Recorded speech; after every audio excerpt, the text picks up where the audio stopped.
शेतकरी मित्रांनो नमस्कार। तुम्ही पाहता शेतकरी गाथा हे यूट्यूब चॅनल। तुम्ही जर या चॅनलवर नवीन असाल तर व्हिडिओला लाईक आणि सबस्क्राइब करायला विसरू नका। सोबतच बेल आयकॉन घंटीचे बटन दाबा, जेणेकरून तुम्हाला नवीन व्हिडिओविषयी माहिती मिळेल।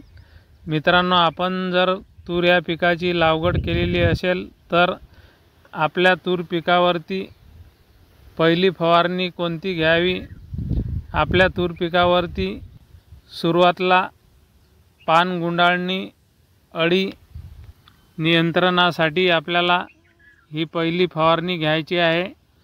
पहिल्या फवारणीमध्ये आपल्या तूर पिकासाठी जास्तीत जास्त फुटवे, मर रोग आणि अळीचे नियंत्रण होईल याकरता आपल्याला ही फवारणी घ्यायची आहे।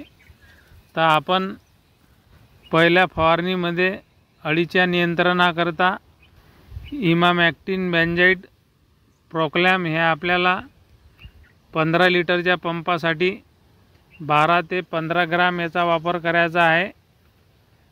याच्यासोबतच आपल्याला गॅस पॉयझन वापरायचे आहे। प्रोपेक्स सुपर याचा वापर तुम्ही 15 लिटरच्या पंपासाठी 25 ml याचा वापर करू शकता।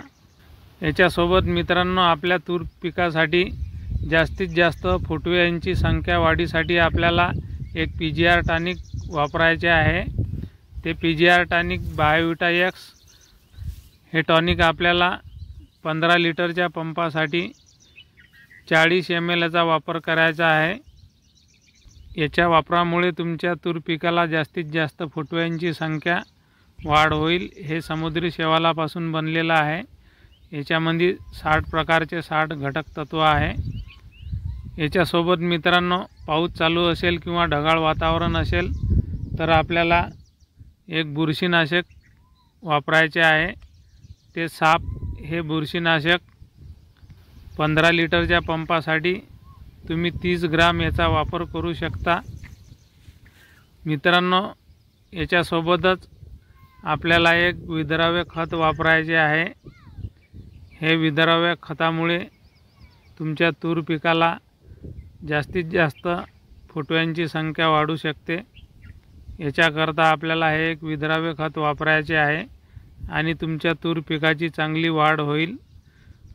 मित्रांनो, हे विद्राव्य खत आपल्याला 15 लिटरच्या पंपासाठी 100 ग्राम याचा वापर करायचा आहे। 1261 हे विद्राव्य खत तुम्ही वापरू शकता।